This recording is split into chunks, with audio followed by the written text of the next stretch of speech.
আল বেরুনি একটি এমন ক্যারেক্টার যা ভারতবর্ষকে নিয়ে সংস্কৃত পড়াশোনা করে তিনি আরবি ভাষাতে একটি গ্রন্থ লিখেছিলেন যার নাম হলো কিতাব উল হিন্দ। তিনি কেন ভারতবর্ষে এসেছিলেন, তার জন্মই বা কোথায় হয়েছিল, তিনি কিতাবুল হিন্দ এই যে গ্রন্থটি কেন লিখেছিলেন, আর সেই গ্রন্থতে কি কি লেখা হয়েছিল, এগুলো তোমাদের ক্লাস 12 সেমিস্টার 3-তে ইতিহাসে খুবই ইম্পর্টেন্ট। এখান থেকে এমসিকিউ অনেক বেশি আসবে। তাই চলো আজকের এই ক্লাসের মাধ্যমে পুরো ডিটেলে আমরা এটাকে পড়বো।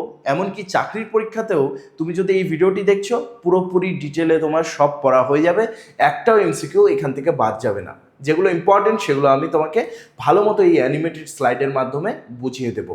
আর তোমরা খাতা কলম নিয়ে বসে পড়ো, যেগুলো ইম্পর্টেন্ট সেগুলো লিখতে থাকো, যাতে একবারে উচ্চ মাধ্যমিকের তোমার পুরোপুরি প্রিপারেশনটা হয়ে যায়। প্রথমেই জানিয়ে নেব আমাদের মেইন ক্যারেক্টারের নাম হচ্ছে আবু রায়হান মোহাম্মদ বিন আহমেদ আল বেরুনি। আমরা শর্টকাটে যাকে আল বেরুনি বলছি। তাহলে পুরো নামটা দেখে নাও, আবু রায়হান মোহাম্মদ বিন আহমদ আল বেরুনি। স্যার এত বড় নাম কি করে হলো? কারণ তখন প্রথা ছিল যে নিজের নামের আগে নিজের বাবার নাম এবং নিজের দাদুর নাম এগুলো অ্যাড হবে।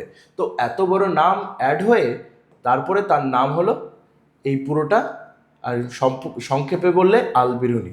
ঠিক আছে। জন্মস্থান কোথায় ছিল? জন্মস্থান ছিল তার খোয়ারিজম বলে একটা শহরে।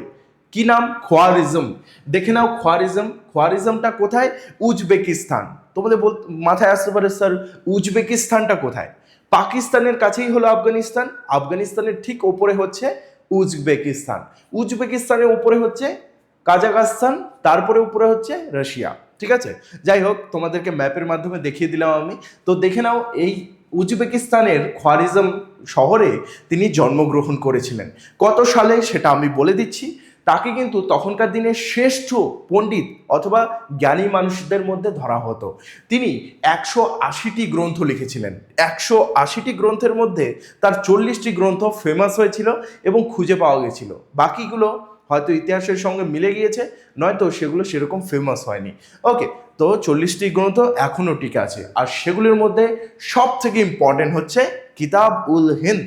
ওকে, এরপরে 973 সাল, তখন 973 খ্রিস্টাব্দ, তখন খোয়ারিজম রাজ্যে, খোয়ারিজম শহরে এই আমাদের মেইন ক্যারেক্টার আল বেরুনি ইনি জন্মগ্রহণ করেছিলেন। তিনি কিন্তু বহু শাস্ত্রের জ্ঞানী ছিলেন। বহু শাস্ত্রের জ্ঞানী মানে বহু দেশের শাস্ত্র, বহু দেশের ধর্ম, বহু দেশের ভাষা নিয়ে তিনি পড়াশোনা করেছিলেন। ওকে, চলো এরপরে আমরা বুঝে নিই তিনি কি কি ভাষা জানতেন। কি কি ভাষা জানতেন এগুলো খুব ইম্পর্টেন্ট, অবশ্যই নোট করে নিও। শুধুমাত্র ভিডিও দেখলে হয়তো নাও মনে থাকতে পারে, কিন্তু যদি তুমি নোট করে নাও, তোমার থেকে ভালো কেউ স্টুডেন্ট তোমার স্কুলে বা তোমার এরিয়াতে হতে পারে না, কারণ তুমি সব থেকে বেস্ট কন্টেন্টগুলো আমার এই চ্যানেলে পাচ্ছ। ফার্সি ভাষা জানতেন তিনি, এটাকে আমরা পার্সি বলি, পার্সি, পারস্য, পারস্য ভাষা তিনি জানতেন। তারপর আরবি ভাষা জানতেন, এটা জন্মগত আরবি ভাষা জানতেন তিনি। হিব্রু, হিব্রু ভাষা জানতেন। সিরিয়াক। ওকে, আর শেষের দিকে তিনি সংস্কৃত ভাষাও শিখেছিলেন। কত অবাক লাগছে না, একজন মুসলিম ব্যক্তি সংস্কৃত ভাষা শিখেছিল। কেন শিখেছিল সেটা আমি তোমাদেরকে ব্যাখ্যা করে বলবো। তিনি গ্রিক ভাষাটাও কিছুটা জানতেন হয়তো, কারণ তার অনেকগুলো গ্রন্থতে পাওয়া গেছে গ্রিকের স্টোরিগুলো তিনি আরবি ভাষায় লিখেছেন। গ্রিক ভাষাও হয়তো তার আয়ত্তে ছিল। ওকে, এরপরে দেখবো আমরা যে আল বেরুনির ভাগ্য কী করে পরিবর্তন হলো। আল বেরুনির জন্ম কোথায় হয়েছিল? তোমরা সবাই জানো খোয়ারিজমে। খোয়ারিজমটা কোথায়? উজবেকিস্তান। উজবেকিস্তান কিন্তু একটা দেশের নাম, মনে রাখবে। হয়তো তোমরা এর আগে শোনোনি, কিন্তু উজবেকিস্তান হচ্ছে একটা দেশের নাম। সেই উজবেকিস্তানে তার জন্ম হলো, কিন্তু একটা রাজা যার নাম হলো সুলতান মাহমুদ, সুলতান মাহমুদ সেখানে গিয়ে করে দিল অ্যাট্যাক। সুলতান মাহমুদ কোথায় থাকতেন? আফগানিস্তানের গজনিতে থাকতেন। আফগানিস্তান থেকে খোয়ারিজমে তিনি অ্যাটাক করে দিলেন। এখানে তিনি জয়লাভ করলেন, এবং সেখানে জয়লাভ করার পর খোয়ারিজমের যে বিজ্ঞানীগুলো ছিল, সেখানকার যে ভালো ভালো জ্ঞানী লোকরা ছিল, বিজ্ঞানী বলতে গেলে জ্ঞানী লোকরা ছিল, এবং দার্শনিক এবং কবি ও লেখকদের তিনি বন্দি করে নেন। বন্দি করে তিনি নিয়ে আসেন গজনি এই রাজ্যে। এবার তোমরা হয়তো ভাবতে পারো, স্যার ওনাদেরকে মানে জ্ঞানী মানুষ আর এই কবি লেখক এদেরকে বন্দি করে হবেইটা কি? নিয়ে এসে তাদেরকে বানানোর নিজের পরামর্শক, পরামর্শ দেবে যারা, এই রাজাকে ভালো ভালো পরামর্শ দিয়ে যুদ্ধ জিততে সাহায্য করবে এবং রাজাকে আরও বড় রাজা হয়ে উঠতে সাহায্য করবে। তাদের মধ্যে একজন ছিলেন আল বিরুনি। যেমন আকবরের ছিল বীরবল, ঠিক আছে, আকবর রাজার বেস্ট মন্ত্রী কে ছিল? বীরবল। সেরকম সুলতান মাহমুদের বেস্ট মন্ত্রীদের মধ্যে ছিলেন একজন আল বিরুনি। তাহলে রাজাটার নাম কি, সুলতানের নাম কি? সুলতান মাহমুদ। এই যে সুলতান মাহমুদ খোয়ারিজম আক্রমণ আল বিরুনির জীবনের মোড় ঘুরিয়ে দেয়। তাহলে আল বিরুনিকে খোয়ারিজম থেকে নিয়ে আসা হলো আফগানিস্তানের গজনিতে। ওকে, তারপর কি হলো বলো তো? যখন আফগানিস্তানে গজনিতে সে চলে আসলো, আফগানিস্তানে গজনিতে চলে আসার পরে তার কেন যেন ভালো লাগতে শুরু করলো। আল বিরুনির কথা বলছি। আল বিরুনি সেই মানে চেন শিকল এগুলো কথা ভুলে গেল। সে ভাবছে মানে সে যে বন্দী হয়ে এসেছে এটা ভুলে গেল এবং সে আফগানিস্তানে একজন স্থায়ী বাসিন্দা হিসেবে থাকা শুরু করলো এবং রাজাকেও পরামর্শ দিত, পড়াশোনাও করতো, সেখানে শাস্ত্র পড়তো, অনেক কিছু নিয়ে পড়তো। সেখানে ভারতীয়রা আসতো, যেহেতু আফগানিস্তান এবং ভারতের মধ্যে সম্পর্ক প্রায় ভালোই ছিল, ব্যবসা বাণিজ্য হতো, তো ভারতীয়দের সংস্কৃতি দেখতো, ভারতীয়দের সঙ্গে কথা বলতো এবং তাদের নতুন নতুন জিনিসগুলো, নতুন নতুন বইগুলো পড়ার চেষ্টা করতো। যখন আল বিরুনি দেখলো ভারতীয়দের কাছে এত অ্যাডভান্স চিকিৎসাপত্র আছে, এত অ্যাডভান্স তাদের কাছে বিজ্ঞানের বা সাহিত্যের এত এত বই আছে, তাহলে একবার ভারত তো ভিজিট করতেই হয়, ভারতবর্ষতে। তবে তার একটা মনের মধ্যে আগ্রহ জাগলো যে আমি অবশ্যই জীবনে একবার না একবার ভারতবর্ষে যাবই যাব। যদিও তিনি কিন্তু ভারতে এসেছিলেন এবং আফগানিস্তানে তার মৃত্যুবরণ হয়েছিল। তিনি আর উজবেকিস্তান ফিরে যাননি, নিজের মাতৃভূমি তিনি আর ফিরে যাননি। তার মৃত্যু কোথায় হয়েছিল? ওই আফগানিস্তানের মধ্যেই। আফগানিস্তানের কোথায়? গজনিতে। ভারতবর্ষের প্রতি তার কৌতূহল জাগার কারণগুলো কি কি? এই যে তখনকার দিনের যে বিখ্যাত বিজ্ঞানী যাদের নাম আমরা এখন পড়ি, আর্যভট্ট, ব্রহ্মগুপ্ত, তারপরে জ্যোতির্বিদ্যা, গণিত, চিকিৎসা বিজ্ঞান, এগুলো যে গ্রন্থগুলো সে পড়তো, আর্যভট্ট এবং এই যে ব্রহ্মগুপ্তের জ্যোতির্বিদ্যা, এগুলো পড়ে সে খুবই মানে ফ্যান্টাসাইজ হয়েছিল। তার খুব ভালো লেগেছিল যে ভারতীয় চিকিৎসাবিদ্যা এত উপরে উঠছে, জ্যোতিষশাস্ত্র এত উপরে উঠছে, এই দেশটা তো অবশ্যই আমাকে যেতে হবে।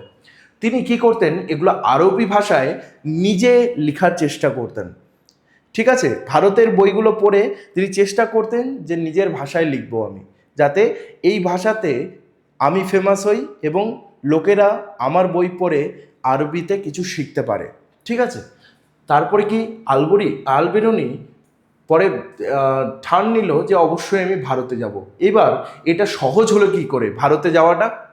ভারতে যাওয়া সহজ হলো কারণ আমাদের সুলতান মাহমুদ সে কোথায় আটকাচ্ছে? সে আফগানিস্তানে থেকে পাঞ্জাবে অ্যাটাক করে দিল। পাঞ্জাব, যেটা তখন পাকিস্তানের সঙ্গে জড়িত ছিল, পাকিস্তানের সঙ্গে একত্রিত ছিল। পাকিস্তান বলতে গেলে অনেকটা অঞ্চল তখন পাঞ্জাব ছিল, ভারতবর্ষীয় পাঞ্জাব। তো সেখানে হামলা করলো এবং পাঞ্জাবকে অধিগ্রহণ করে নিল।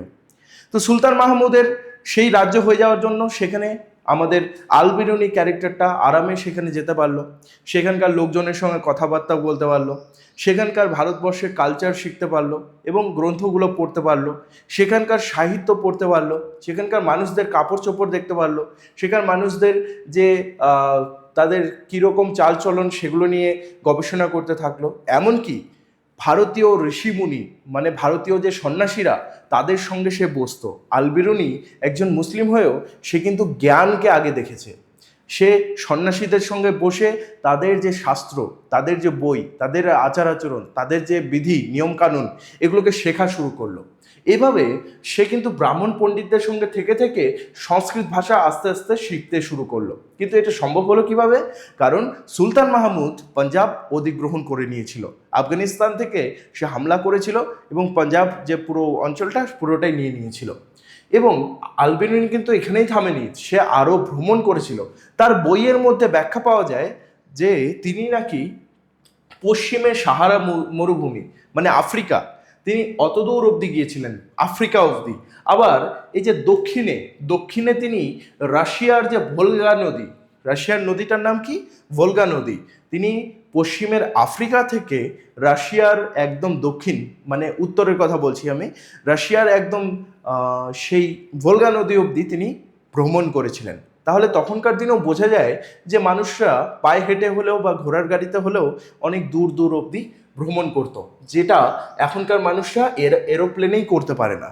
অনেকের হয়তো টাইম হয় না, বা টাকা পয়সা হয় না, বা অনেক জ্ঞানের ইচ্ছাই নেই, বেরোনোর ইচ্ছাই নেই নিজের দেশ থেকে, এই কারণে। কিন্তু তখনকার মানুষ কিন্তু বসে থাকতো না, যা দেখা যাচ্ছে।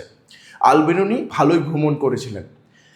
এবার তোমাদের ওই কিতাবুল হিন্দে একটা কথা আছে হিন্দ। হিন্দ কথাটা এসেছে কোথা থেকে? সেটা এসেছে হিন্দু কথা থেকে। হিন্দু কথা মানে হচ্ছে কোনো ধর্ম নয়। হিন্দু কথাটা এসেছে কোথা থেকে পুরোপুরি বুঝিয়ে দিই। একাদশ শতাব্দী, বা যখন আমাদের আল বেরুনি যখন জন্মগ্রহণ করেছিলেন, মানে ধরে নাও ওই 900 সাল বা 800 সালের কথা বলছি, তখন যে এই পাশের লোকগুলো আছে না, এই যে উপরের লোকগুলো, ইন্ডিয়ার ম্যাপটা দেখে নাও, ওপরের যে লোকগুলো আছে, আফগানিস্তান, উজবেকিস্তান, পারস্য, তারা কি বলতো, এই যে এই পাশের সিন্ধু নদীর এই পাশের অঞ্চলকে তারা বলতো হিন্দ। কি বলতো? হিন্দ বলতো। এবং এইখানকার লোকগুলোকে বলা হতো কি? হিন্দু। ওকে, তো দেখতে পারলে এই যে আমাদের সিন্ধু নদীটা, যেটাকে আমরা কয়েকদিন আগে দেখলাম পাকিস্তানের সঙ্গে আমাদের একটু ঝামেলা লেগেছিল ইন্দাস নদী নিয়ে, ওই সিন্ধু নদী নিয়ে, সেই যে এই অঞ্চলটাকে আগে বলা হতো হিন্দ বা হিন্দু। ওকে, আর এইখানকার একটা ভাষা ছিল, সেটা ভাষাটার নাম হচ্ছে হিন্দিভি। কি ভাষাটার নাম? হিন্দিভি, যেটাকে আমরা হিন্দি বলি। ওকে, তো এখান থেকে হিন্দু কথাটি এসেছে। অ্যাকচুয়ালি হিন্দু শব্দটা কিন্তু কোনো আসলে ধার্মিক জিনিস ছিল না। প্রথমে সিন্ধু নদের পূর্ব তীরের অঞ্চলকে বলা হতো হিন্দু। বুঝতে পারলে? পূর্ব তীর মানে কি? এই যে সিন্ধু নদের কোন দিকে? পূর্ব দিকে, মানে ডান দিকে। মনে রাখবে, ম্যাপে হচ্ছে ডান হাত যেদিকে, ম্যাপের মধ্যে ডান হাত যেদিকে, সেটা হচ্ছে পূর্ব দিক। তো পূর্ব দিকটা হচ্ছে কি বলা হতো? হিন্দু বলা হতো। অ্যাকচুয়ালি তাহলে ভারতবর্ষের লোকদের হিন্দু বলা হতো। ওকে, সেটা মুসলিম থাকলেও তারা হিন্দু, এবং তারা যদি খ্রিস্টান থাকে তাও হিন্দু ছিল, অ্যাকচুয়ালি ধর্মের দিক থেকে না ভাবলে। ওকে, পারসিরা তারা এভাবে বলতো। তারপরে অঞ্চলটির নাম কেউ কেউ বলতো আল হিন্দ এটা বলতো। ওকে, এবং অধিবাসীদের বলা হতো হিন্দি। যেমন চায়নাদের বলা হয় চিনি, সেরকম ইন্ডিয়ানদের বলা হতো হিন্দি। ওকে, তারপর এটা নাম দেওয়া হলো হিন্দুস্তান বা হিন্দু, ঠিক আছে, আর ভাষাটার নাম ছিল হিন্দিভি।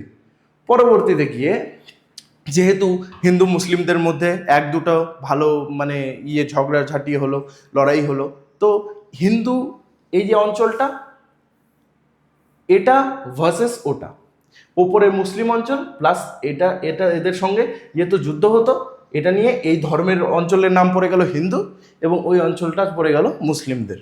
এবার অনেকে বলতে পারে, স্যার তাহলে হিন্দু ধর্ম তো এই দেশগুলো জন্ম হওয়ার আগের থেকে ছিল, তো হিন্দু ধর্মটা নামটা আসলো কি করে? যদি আপনি বলছেন এখান থেকে আসছে, হিন্দু ধর্মের নাম কখনো হিন্দু ধর্ম ছিল না, আগের নাম ছিল সেটা সনাতন ধর্ম। ওকে, সনাতন ধর্মটা দেওয়া ছিল, আর হিন্দু ওয়ার্ডটা এসেছে অ্যাকচুয়ালি পারস্য থেকে। ওকে, সনাতন ধর্ম হচ্ছে আসল নাম। এবার আমরা কিতাবুল হিন্দটাকে ভালো মতো জানবো। এত যখন ডিটেলে পড়ছো না, তোমার কোনো এমসিকিউ বাদ যাবে না। যেমন এখানে আসতেই পারতো হিন্দ কথাটা কোথা থেকে এসেছে, বিশ্বাস করো বইয়ের মধ্যেই রয়েছে, আর বইয়ের একটাও টপিকের বাইরে আমি বলছি না, যাতে তোমাদের কোনো এমসিকিউ মিস না যায়। কিতাবুল হিন্দ যে আছে, এটা আরবি ভাষায় লেখা হয়েছিল, এবং এখানে 80টি অধ্যায় রয়েছে। 80টি অধ্যায় মানে বিশাল মোটা বই ছিল। সেই 80টি অধ্যায়ের মধ্যে 70টি অধ্যায়ের লেখনী স্টাইলটা একই ছিল। হয় না যে বইটার স্টাইল, লেখার স্টাইলটা একই থাকে, সেই স্টাইলটা কেমন ছিল ভালো মতো আমি একটু পরেই বুঝিয়ে দিচ্ছি। এবং এই কিতাবুল হিন্দ, এই যে গ্রন্থটি, এটি কার লেখা? আল বেরুনির সব থেকে ফেমাস তার গ্রন্থ। ওকে, হিন্দ মানে কি? হিন্দু বা ওই ভারতবর্ষ, কিতাব মানে তো বই, উল বলতে যে ভারতবর্ষের হিন্দুর ব্যাপারে বই, ভারতবর্ষের হিন্দুর ব্যাপারে বই, মানে ভারতবর্ষের ব্যাপারে বই। হিন্দু মানে হচ্ছে এখানে কিন্তু ধার্মিক ব্যাপার নয়, এখানকার মানুষজনদের কীরকম আচার আচরণ ছিল সেটার উপরে বই। ওকে, ভারতবর্ষের ওপরে বই। এর মধ্যে কি কি ছিল দেখে নিন। এই যে পর্যবেক্ষণে ভারতের উপমহাদেশে কি কি ভৌগোলিক গঠন আছে, কোথায় পাহাড় আছে, বৈদিক ও সংস্কৃত ধর্মতত্ত্ব, পুরাণ এবং স্থানীয় সমাজ ব্যবস্থা কেমন ছিল এগুলো তিনি এই বইয়ের মধ্যে লিখেছিলেন। ওকে, আল বিরুনি এখানে পর্যটক হিসেবে এসেছিলেন, কিন্তু তিনি কিন্তু শুধু পর্যটক হয়ে থাকেননি। এবার এই বইয়ের মধ্যে কি কি পাচ্ছ তোমরা, কিতাবুল হিন্দের মধ্যে কি কি পাচ্ছ ইন ডিটেলে তুমি দেখে নাও। প্রথমে তুমি ধর্ম ও দর্শন পাচ্ছ। দর্শন মানে ভাবনা চিন্তা, মানুষের ধর্ম কেমন ছিল, ভাবনা চিন্তা কেমন ছিল। উৎসব ও রাজনীতি, কি কি উৎসব পালন হতো, রাজনীতি কেমন ছিল। জ্যামিতি ও জ্যোতির্বিদ্যা, এই বইয়ের মধ্যে এই দুটো জিনিসও ছিল। জ্যোতির্বিদ্যা মানে ওই আকাশের তারা দেখে ভাগ্য বলা, এগুলো। তারপর কিমিয়া বা অ্যালকেমি, মানে ওই পারদ ধাতু থাকে না, যেটা থার্মোমিটারের মধ্যে দেখো তুমি পারদ, সেই পারদ থেকে সোনা কি করে তৈরি হয় সেটাও ছিল। সামাজিক জীবন, মানুষ কিভাবে জীবনযাপন করতো সেটাও আছে। ওজন ও পরিমাপ, ভারতবর্ষে ওজন আর জমি পরিমাপ কি করে করা হয় সেটাও আছে কিতাবুল হিন্দের মধ্যে। ভারতবর্ষে কি কি আইন চলে সেটাও কিতাবুল হিন্দের মধ্যে আছে। ভারত মূর্তি পূজা করে, হিন্দুরা মূর্তি পূজা করে, এটাও আছে সেই কিতাবুল হিন্দের মধ্যে।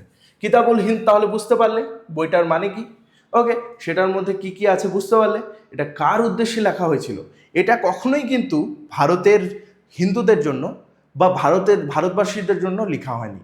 এটা লেখা হয়েছিল আরবসদের জন্য, যারা এই ভাষাটা বোঝে। যেমন এটা লিখেছিল সে তার নিজের রাজা সুলতান মাহমুদের জন্য, বা তাদের যে সেখানকার স্থানীয় যারা আরবি ভাষা বোঝে। এটা বুঝলে কি হবে, সেখানকার লোক ভালো মতো এই বইটা পড়ে হিন্দুস্তান বা ভারতবর্ষে এসে সেখানে এসে ভালো মতো তাদের লোকের সঙ্গে মিশতে পারবে, সেখানকার কালচার শিখতে পারবে, সেখানকার চিকিৎসাবিদ্যা এবং পরিমাপ শিখে তারা নিজের দেশকে আরও উন্নত করতে পারবে। সাপোজ আমরা গেলাম আমেরিকা থেকে কোনো একটা ডিভাইস নিয়ে আসলাম যেটা আমাদের ভারতবর্ষে নেই, যদি আমরা সেটা করি তাহলে আমাদের ভারতবর্ষ আরও উন্নত হবে, সঙ্গে আমরা তাদের কালচারটাও শিখতে পারলাম, তাই না? তো সবসময় কিন্তু একটু ভালো দিকটা দেখতে হবে আমাদেরকে। যেরকম আল বিরুনি খুব একটা বুদ্ধিমান পরামর্শক ছিল সুলতান মাহমুদের, তবে এটা ভারতবর্ষের মানুষদের জন্য কিন্তু কখনোই লেখা হয়নি, মনে রাখতে হবে। এখানে কিতাবুল হিন্দের মেন 4টা পিলার কি ছিল। প্রথম হচ্ছে সত্যনিষ্ঠ ও বস্তুনিষ্ঠ তথ্য, মানে একদম সত্য কথা লেখা হবে আর সমস্ত কিছুকে ডিটেলড লেখা হবে। ভুল ধারণা দূরীকরণ, ভারতবর্ষ নিয়ে অনেক ভুল ধারণা ছিল, সেটা দূর করার জন্য। সাংস্কৃতিক সেতু বন্ধন, মানে হিন্দু এবং মুসলিম তারা যাতে একে অপরদের বুঝতে পারে, বা অন্যান্য দেশের মানুষ যাতে ভারতবর্ষের বন্ধুত্ব করতে পারে, ভারতবর্ষকে বুঝতে পারে, তার জন্য এটা তৈরি হয়েছিল। নিজস্ব জ্ঞান পিপাসা, এবং আল বিরুনির ভারতবর্ষকে নিজের থেকে জানার ইচ্ছে ছিল, সেটার জন্য সে এই কাব্যটি লিখেছিল, গ্রন্থটি লিখেছিল, কাব্য না সরি, গ্রন্থটি লিখেছিল। এবার এটি কি করেছিলেন তিনি, কিতাবুল হিন্দ মনে রাখতে হবে। এই যে বইটা আছে, এটা বইটা এসেছে অ্যাকচুয়ালি ভারতের সেই বেদ, পুরাণ, ভগবদ্গীতা এবং জ্যোতিষশাস্ত্র, আর্যভট্টের বই এবং ওই যে পাণ্ডুলিপি, এগুলো থেকে। মানে ভারতবর্ষের যত বই ছিল, যতগুলো ইম্পর্টেন্ট বই, সবগুলোর জ্ঞান নিয়ে সে এই বইটি লিখেছিল, যাতে ভারতবর্ষের প্রতিটি জিনিস খুঁটে খুঁটে সেখানে লেখা থাকে, এবং যেগুলো ভুল জিনিস ছিল সেগুলোকেও ঠিক করে তিনি লিখেছেন। এবার তিনি লিখতেন কিভাবে, চ্যাপ্টারটাকে ইন্টারেস্টিং কীভাবে বানাতেন, কেননা এত মোটা বই যে কেউ তো পড়বে না, তাহলে ইন্টারেস্টিং কীভাবে বানানো যায়। তিনি শুরু করতেন কোশ্চেন দিয়ে। যেমন আপনি কি জানেন যে ভারতবর্ষে তারা মূর্তি পূজা করে, এভাবে গিয়ে শুরু করলো, তারপরে বিবরণ দেওয়া শুরু করলো কীরকম কীরকম মূর্তি পূজা করে, তারপর কি কোন দেবতা কি কি কাজ করে তাদের, এবং এভাবে করে করে তারা এই বইটাকে শেষ করে।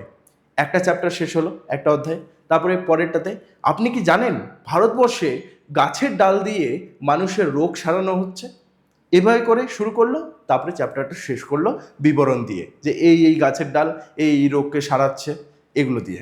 ঠিক আছে, তাহলে প্রথমে প্রশ্ন করা, তারপরে শাস্ত্রীয় অনুসন্ধান, মানে কোন কোন বই থেকে এগুলো পাওয়া গেছে, এবং তারপরে বিশ্লেষণ করলো, তারপর উপসংহার দিয়ে দিল।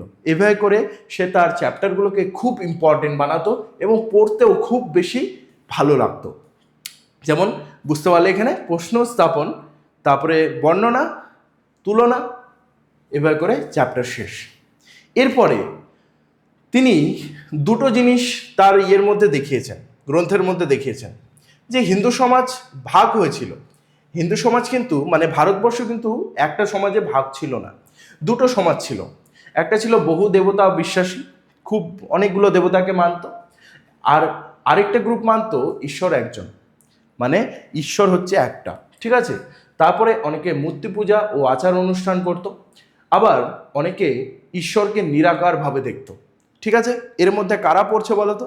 এখানে এর মধ্যে শুধুমাত্র হিন্দুরা পড়ছে না, এখানে হিন্দুতে থাকা মানে ভারতবর্ষে থাকা মুসলিমদেরও বলা হচ্ছে। এবং অনেক আছে না যে যারা হিন্দু বা মুসলিম হয়েও শুধুমাত্র এক ঈশ্বরকে মানে এবং তারা প্রার্থনা করে, তারা কিন্তু মন্দির বা মসজিদে ভিজিট করে না, তারা মনে মনেই প্রার্থনা করে দেয় এবং তারা জানে যে এটা পৌঁছে যাচ্ছে সেই মহান দেবতার কাছে বা মহান ঈশ্বরের কাছে, তাই না, গডের কাছে। তারপর ঈশ্বর বিভিন্ন রূপে অবয়বে আরাধনা, দৃশ্যমান আচারের চেয়ে দার্শনিক আত্মানুসন্ধানে জোর। তার মানে এরা কি করত, ঈশ্বরকে বিভিন্ন রূপে পূজা করতো, যেমন জলকে পূজা করা, আগুনকে পূজা করা, সূর্যকে পূজা করা। আর এরা মানত যে অত কিছু দরকার নেই, মন থেকে বললেই হয়ে যাবে, ঠিক আছে। তো দুটো সমাজ ছিল ভারতবর্ষের মধ্যে, একটা সাধারণ হিন্দু সমাজ আর একটা হচ্ছে শিক্ষিত ব্রাহ্মণ এবং দার্শনিক সমাজ। ওকে, এটা ওই বইয়ের মধ্যে বর্ণনা পাওয়া গেছে। তারপরে এই বইয়ের মধ্যে গাণিতিক যে গণিতবিদের দৃষ্টিভঙ্গিও পাওয়া গেছে, শুধুমাত্র যে ধর্ম নিয়ে কথা হয়েছে তাই নয়, তার সঙ্গে সঙ্গে পাওয়া গেছে এখানে গণিত শাস্ত্র। ওকে, কিতাবুল হিন্দের মধ্যে।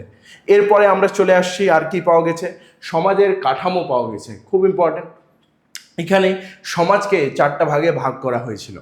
সব থেকে উপরে থাকতো ব্রাহ্মণেরা। ব্রাহ্মণেরা যখন যেখানে যাবে, রাজার যদি রাজদরবারে যায়, রাজাকে যদি বলে যে তুমি চেয়ার থেকে নামো, আমি ওখানে বসবো, রাজাকে ওখান থেকে সরতে হতো। ব্রাহ্মণ যদি বলতো, পুরোহিত যদি বলতো যে আজকে মন্দিরে কেউ প্রবেশ করবে না, রাজাও প্রবেশ করতে পারতো না। তো ব্রাহ্মণ সব থেকে উঁচুতে ছিল। ব্রাহ্মণ যদি কোনো মানে অন্যায় করতো, ব্রাহ্মণকে মৃত্যুদণ্ড দেওয়া যাবে না, ব্রাহ্মণকে শাস্তি দেওয়ার আগে অনেকবার ভাবতে হবে, এরকম ছিল। তো ব্রাহ্মণ হচ্ছে সব থেকে উপরে ছিল ভারতবর্ষে। তারপরে ক্ষত্রিয়, ক্ষত্রিয় মানে রাজা। সেটা রাজা যে কেউ হতে পারে, যে হিন্দু হতে পারে, মুসলিম হতে পারে, যদি সে রাজা হয়, যদি সে শাসক হয়, সে ক্ষত্রিয় সমাজের মধ্যে পড়ছে। তাহলে ক্ষত্রিয় হচ্ছে সেই যে শাসক, যে রাজত্ব করে। বৈশ্য, বৈশ্য বলতে সেই ক্ষত্রিয়দের যারা সেবা করে। বৈশ্য বলতে যেমন ধরে নাও সাধারণ প্রজা হতে পারে, জমিদার হতে পারে, বা সৈন্যদের মধ্যে হতে পারে। শূদ্র, শূদ্র হচ্ছে সব থেকে নিচু, যে এই তিনটা স্তরের মানুষকে সেবা করে এবং এরা অচ্যুত হতো। শূদ্রদের ছোঁয়াটা নর্মাল ছিল না, মানে মানুষজন যারা ক্ষত্রিয় হতো তারা বৈশ্য এবং শূদ্রকে ছুতো না। ওকে, এটা ছিল তখনকার প্রথা। তারপরে কি, তারপরে আরও কিছু ছিল, এই চার বর্ণের বাইরেও আরও কিছু ছিল, যারা নর্মাল কাজকর্ম করতো তাদেরকে একদম নিচে ধরা হতো। ওকে, এবার আমি যেটা বলছি, এই বইয়ের মধ্যে কি করা হয়েছে বলো তো? কোনো কিন্তু ভুলভাল কিছু লেখা হয়নি, কোনো কিন্তু ভুলভাল কিছু লেখা হয়নি, একদম সঠিক অনুবাদ করে সেটিকে ভালো মতো আবার যাচাই করে লেখা হয়েছিল। সাপোজ ভারতীয় শাস্ত্রে কোনো একটা জিনিস ভালো করে বোঝানো নেই, তিনি ভালো করে সেটাকে আরবিতে বুঝিয়েছেন, যাতে তার বইটাতে একদম ভালো মতো ডিটেলে সেটা পড়া যায়। এটা কার জন্য তৈরি হয়েছিল? ভারতীয়দের জন্য? একদমই না, এটা তৈরি হয়েছিল সেই বহিরাগত আরব যারা আছে তাদের জন্য, যাতে তারা আমাদের ব্যাপারে বুঝতে পারে, ভারতের ব্যাপারে পড়তে পারে।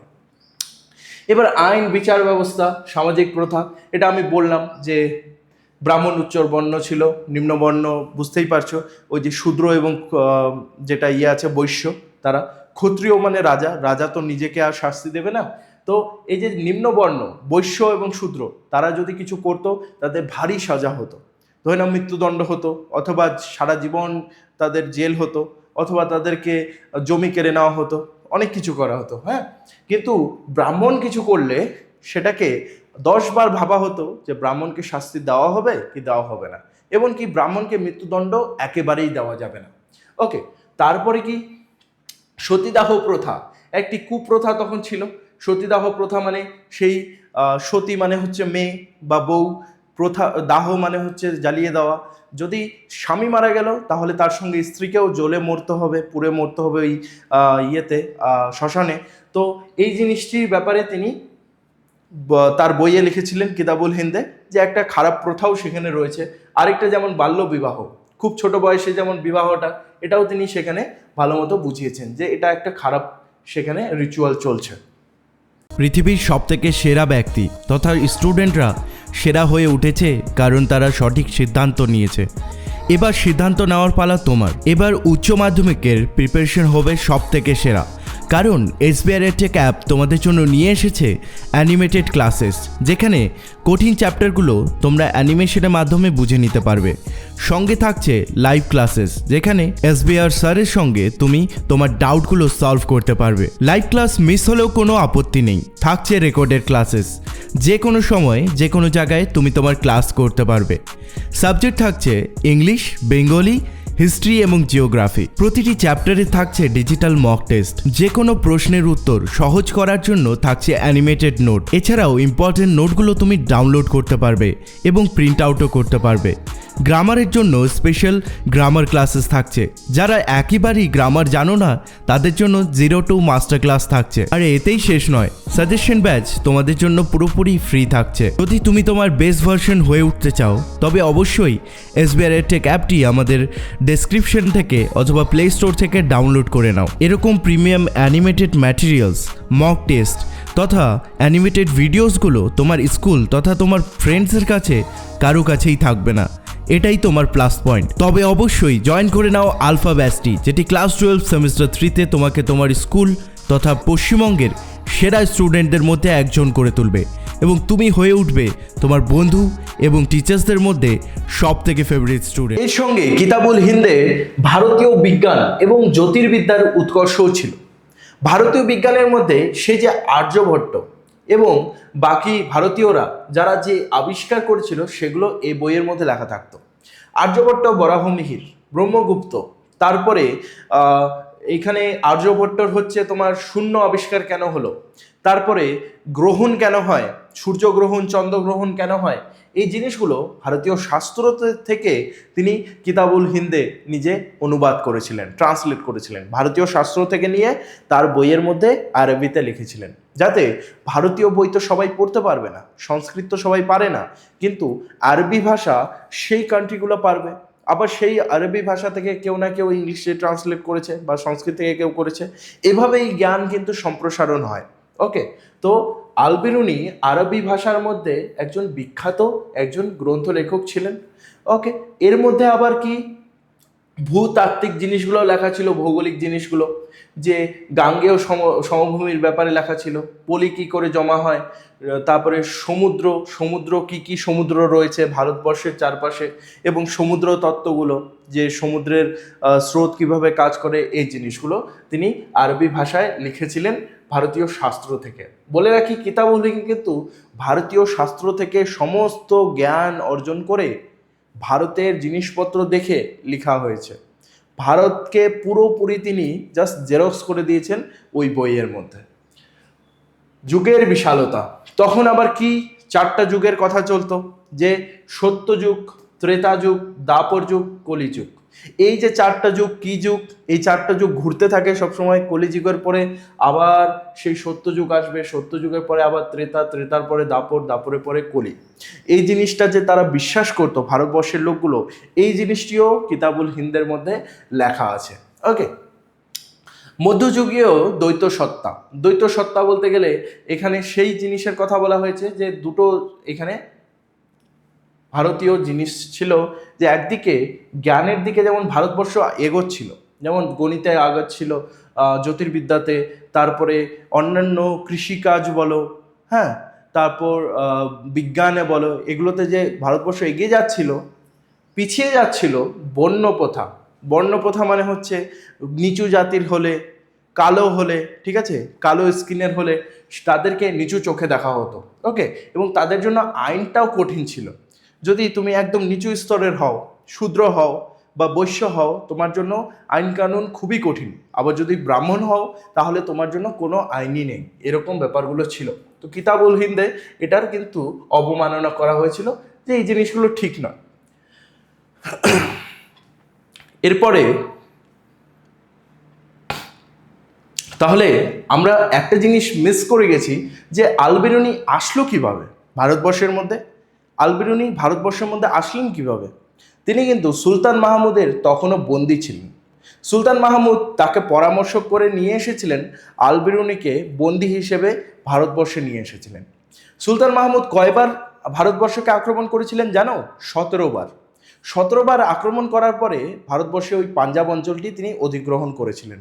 এবং আল বেরুনি তার বন্দী হিসেবে তখন এসেছিলেন, মানে বন্দী মানে এরকম নয় যে শিকল সব কিছু লাগানো আছে, কাঠগড়া থেকে সরতেই পারছে না, জেলের মধ্যে বন্দী আছে, এরকম নয়।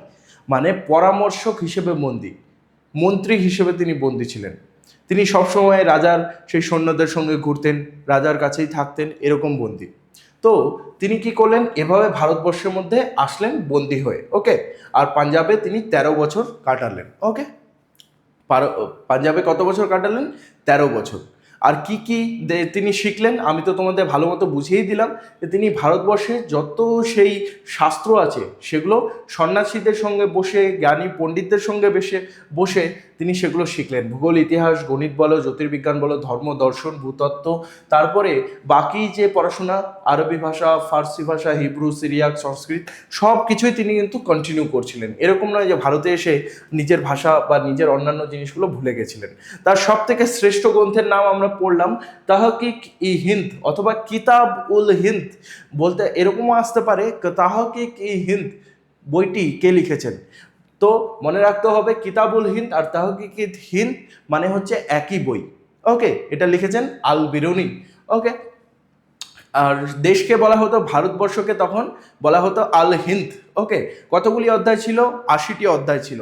এই বইয়ের মধ্যে কি কি লেখা ছিল? ভারতীয় শাস্ত্র, ভারতীয় গণিত, ভারতীয় বিজ্ঞান এবং ভারতীয় যে ম্যানার্স আছে, চালচলন আছে, সেখানকার সমাজ, সেই হিসেবে। তখন কিন্তু ভারত অনেকগুলো রাজ্যে বিভক্ত ছিল।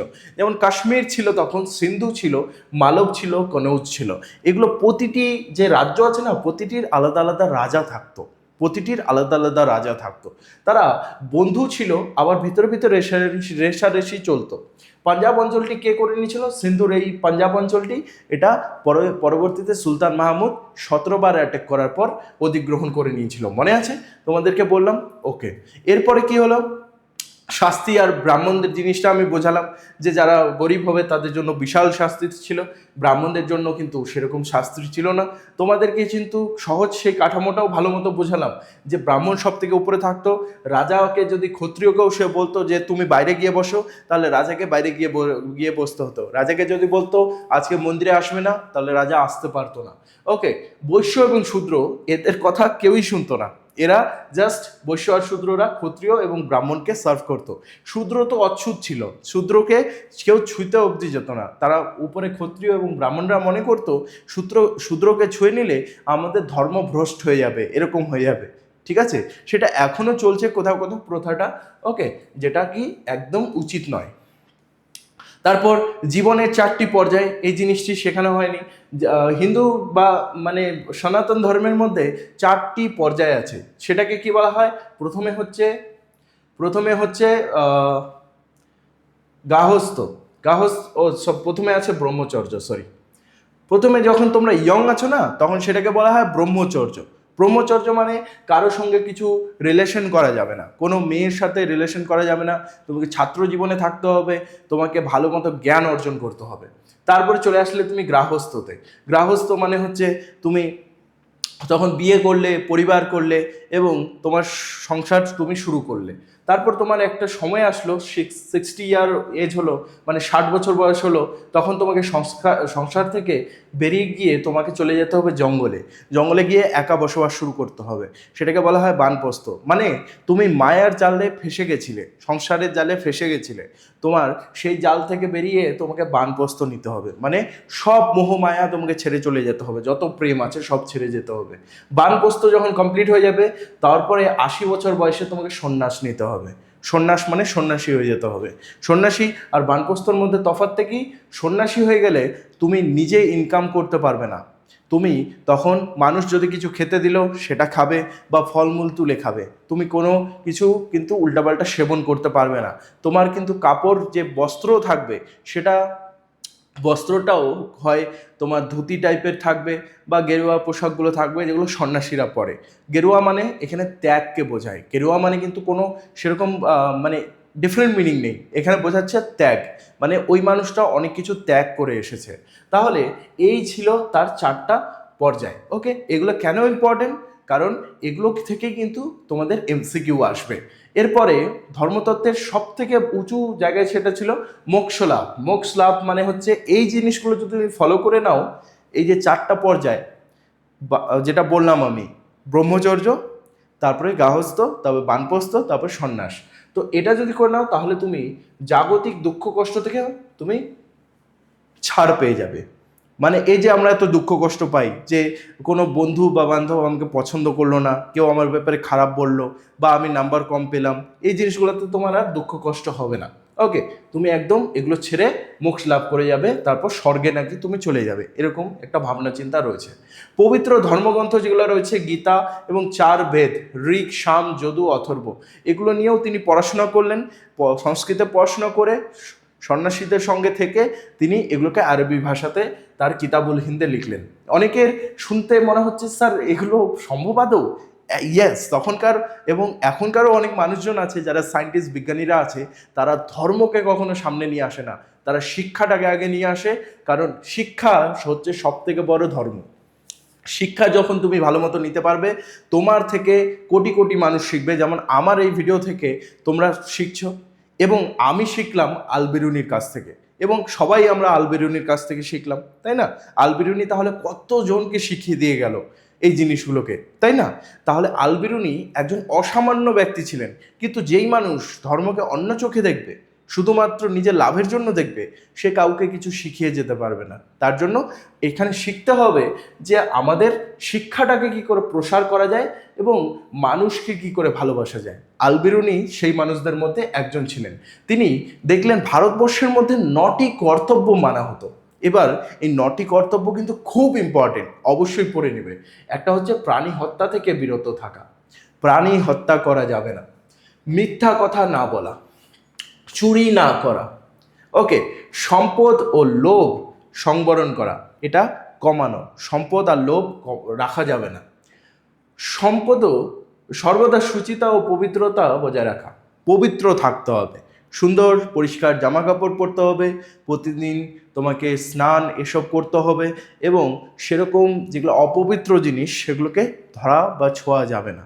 সাপোজ ধরে নাও কোথাও কোনো পুরনো পড়ে আছে, মানে জল কোথাও আছে, অথবা পুরনো কোনো ধরে নাও বস্তু পড়ে আছে, সেগুলোকে তুমি ছুলে তাহলে সেটাকে স্নান করে তোমার শরীরকে শুদ্ধ করতে হবে। যেমন আমরা দেখি যে আমাদের বাড়িতে কি হয়, যদি ভুল করে বাইরে, অনেকেই বাইরে হাঁটাচলা করে, ভুল করে গোবরের উপরে, অথবা মানে সিরিয়াসলি একদম ফ্র্যাঙ্কলি বলে দিচ্ছি, কোনো কুকুরের গুয়ের উপরে যদি তোমাদের পা পড়ে যায়, তাহলে বাড়িতে মা বাবা বলে যে স্নান করে নে। এটা কারণ আছে, কারণ হচ্ছে সেখান থেকে অনেক জীবাণু উঠে আসে, সেটা তোমার অনেক ক্ষতি করতে পারে শরীরের। যেমন পায়ের মধ্যে অনেক স্নায়ু থাকে, পায়ের নিচের তলায় অনেক স্নায়ু থাকে, সেটাতে যদি অল্প কোনো ব্যাকটেরিয়া ঢুকে গেল তাহলে তোমার শরীর খারাপ থেকে খারাপ হয়ে যেতে পারে, এমনকি অনেক সময় ইনফেকশনও হয়ে যেতে পারে। তো এই জন্য বলা হয় স্নান করে নাও, ঠিক আছে? তো এইভাবে শুচিতা থাকা বা পবিত্র থাকা। পোশাকটা সরল রাখতে হবে, দীনতা বজায় রাখতে হবে। পোশাক সরল রেখে দীনতা মানে উদার থাকতে হবে, সবার প্রতি তোমাকে দয়া করতে হবে। ওকে, ঈশ্বরের প্রতি দৃঢ় আস্থা রাখা, ভগবান ঈশ্বর আল্লাহর উপরে পুরোপুরি আস্থা রাখতে হবে। পবিত্র ওং মন্ত্র জপ করা, ওং মন্ত্রটা যদি তুমি প্রতিদিন জপ করো তাহলে তোমার জীবনটা সুখময় হবে। ওকে, শাস্ত্র অনুযায়ী উপবাস ও নিয়ম পালন করা, শাস্ত্র মেনে তোমাকে উপবাস করতে হবে। এবার অনেকে তোমরা ভাবতে পারো স্যার উপবাসটা কেন এসেছে? এই যে মুসলিমদের মধ্যে রোজার মাস আর আমাদের হিন্দু শাস্ত্রের মধ্যে একাদশী, এখানে মানুষ উপবাস কেন করে, উপবাস কেন করে? কারণ হিন্দু শাস্ত্র এবং মুসলিমের যে এই শাস্ত্র হিসেবে আমরা মানি যে এগুলো করলে নাকি শরীর ভালো থাকে, মন ভালো থাকে।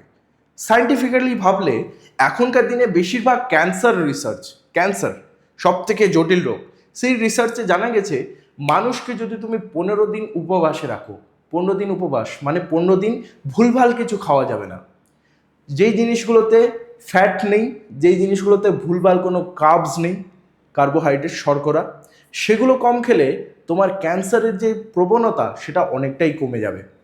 তাই এই জিনিসটা করে কিন্তু বর্তমানে ক্যান্সার রোগীদের ঠিক করা হচ্ছে। তো এটা কিন্তু আমাদের আগের পূর্বপুরুষেরা আগেই জানতো, কোনো কিছু রোগ হলে খাওয়া বন্ধ করে দাও। কুকুর বেড়ালগুলোকে দেখবে যদি শরীর খারাপ হয় খাওয়া বন্ধ করে দেয়, খাওয়া বন্ধ করে দিয়ে জল খেয়ে খেয়ে থাকে এবং 2 দিন পর তারা ঠিক হয়ে যায়। এই জিনিসটা শেখার আছে কিন্তু। ওকে, এরপরে আমরা চলে আসছি নেক্সটে, কোথায় গেল ওটা নোটটা, এই যে এরপরে আসি আল হিন্দের মহাবৈপরীত্য। আল হিন্দে যেরকম বিজ্ঞান চর্চা করা হয়েছিল সেরকম এটা কিন্তু কুসংস্কারগুলোকে কিন্তু ভালো করে হাইলাইট করে দিয়েছিল। কুসংস্কার মানে ধরে নাও ওই যে সতীদাহ প্রথা, বাল্য বিবাহ, ঠিক আছে, এই জিনিসগুলোকে সে কী করেছিল, দমন করার চেষ্টা করেছিল, যে এই জিনিসগুলোকে খারিজ করতে হবে, এগুলো ফলো করলে চলবে না। ওকে, আর শেষের দিকে আমরা দেখতে পাচ্ছি আল বিরুনি, তিনি কিন্তু 1048 সালে তিনি গজনিতে মারা যান। গজনিটা কোথায় ছিল? আফগানিস্তানে ছিল। আফগানিস্তানে তিনি মৃত্যুবরণ করেন। আর এই মহান ব্যক্তি শুধু ভারতবর্ষ না, অন্যান্য অনেক দেশের নিয়ে গ্রন্থ কিন্তু লিখেছেন, কিন্তু তার সব থেকে ফেমাস গ্রন্থটি হলো তাহকিক ই হিন্দ অথবা কিতাব উল হিন্দ, যেটা ভারতবর্ষকে নিয়ে। ভারতবর্ষের এই বইটি থেকে তিনি আরবি ভাষায় যখন লিখেছেন, আরব যে ভাষাটা যারা জানে তারা ভারতবর্ষের ব্যাপারে আরও ভালো করে জানতে পারলো এবং ভারতের প্রতি তাদের প্রেম জাগলো। তারা আসলো, ব্যবসা বাণিজ্য করলো, কেউ থাকলো, কেউ আবার চলে গেল, কিন্তু ভারতবর্ষের নাম ছড়িয়ে গেল। তাই আল বিরুনিকে আমাদের কিন্তু থ্যাংক ইউ জানানো উচিত। তোমার এই ক্লাসটি কেমন লেগেছে অবশ্যই আমাকে জানাবে। ডেসক্রিপশনে আমি ফ্রি মক টেস্ট দিয়েছি, কিভাবে তুমি এত কিছু যা বুঝলে মক টেস্টে গিয়ে মক টেস্ট দাও। যদি তুমি ভালো নাম্বার করেছো তাহলে তুমি বুঝতে পারলে যে এই ক্লাসটি তোমার সাকসেস হয়েছে, অথবা তুমি আরেকবার এই ক্লাসটি দেখে নিয়ে বইটি পড়ে নাও। তোমার এইচএস এর জন্য বেস্ট অফ লাক রইল। See you soon guys.